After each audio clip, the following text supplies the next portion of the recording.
বেলডাঙ্গায় বাবরি মসজিদের জন্য অতিরিক্ত বাহিনী মোতায়েন হয়েছে। পাঠানো হয়েছে আরও একজন পুলিশ সুপার এবং একজন অতিরিক্ত পুলিশ সুপারকে।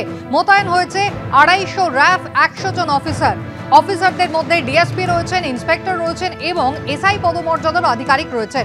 এছাড়াও এলাকায় 100 জন কনস্টেবল মোতায়েন করা হয়েছে। কর্মসূচির অনুমতি চেয়ে ওসি রেজিনগর এবং আইসি বেলডাঙ্গাকে মেইল করেছেন হুমায়ুন কবির। গতকাল সন্ধ্যায় হুমায়ুন কবিরের সঙ্গে কথা বলতে পৌঁছায় পুলিশ।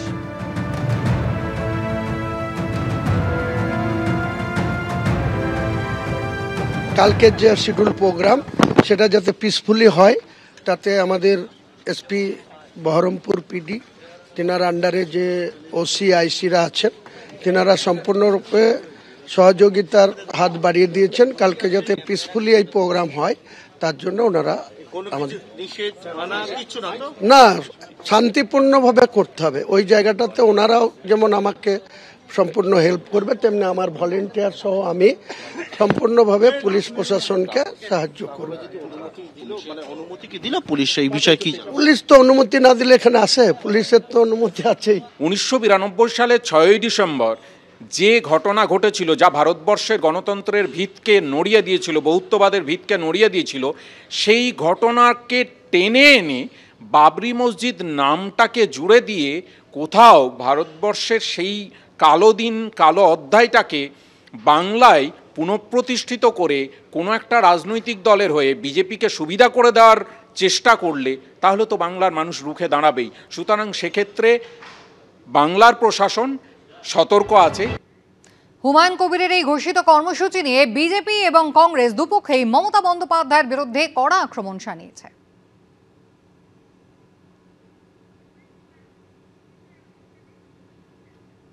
আগামীকাল এই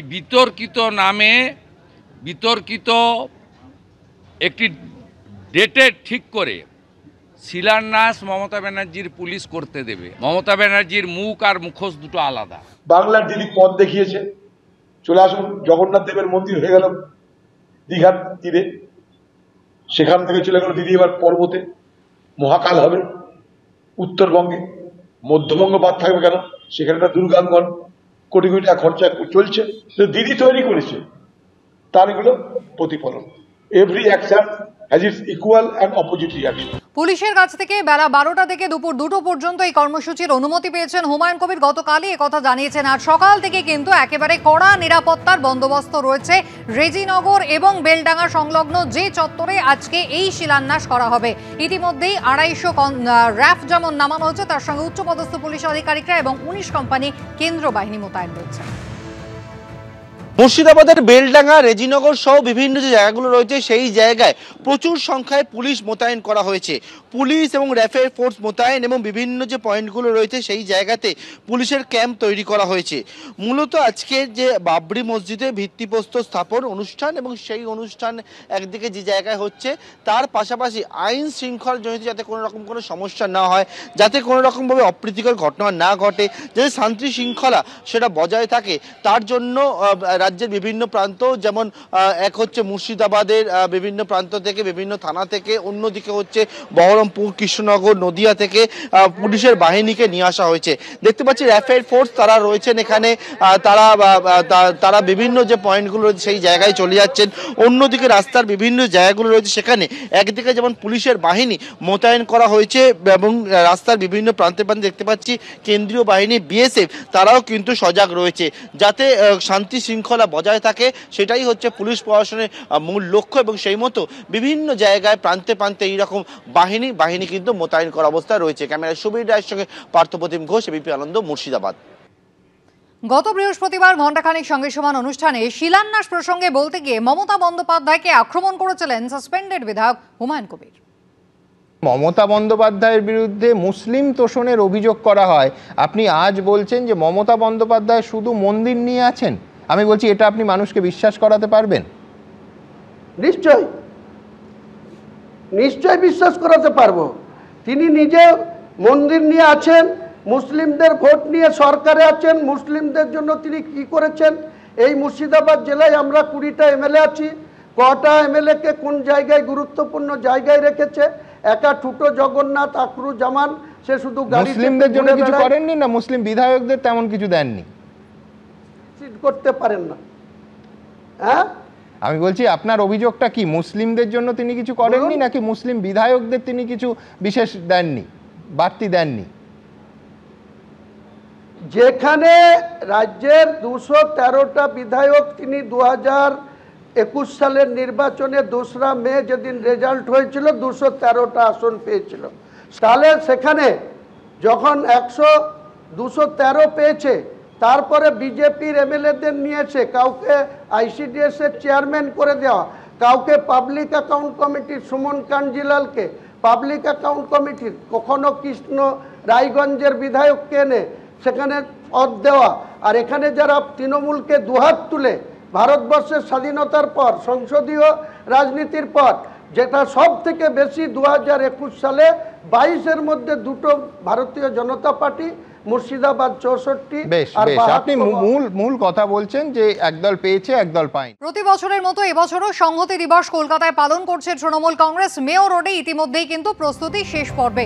সরাসরি আপনাদের নিয়ে যাব, আমাদের প্রতিনিধি অনির্বাণ বিশ্বাস রয়েছেন আমাদের সঙ্গে। অনির্বাণের আগে আমরা জানি যে সাধারণত তৃণমূল কংগ্রেসের যে সংখ্যালঘু সেল তারা এই সংহতি দিবসের আয়োজনে থাকে, তবে এবারের সব থেকে বড় পরিবর্তন হচ্ছে ছাত্র যুব সংগঠন শাসক দলের, তারা মূলত আয়োজকের ভূমিকায় রয়েছে।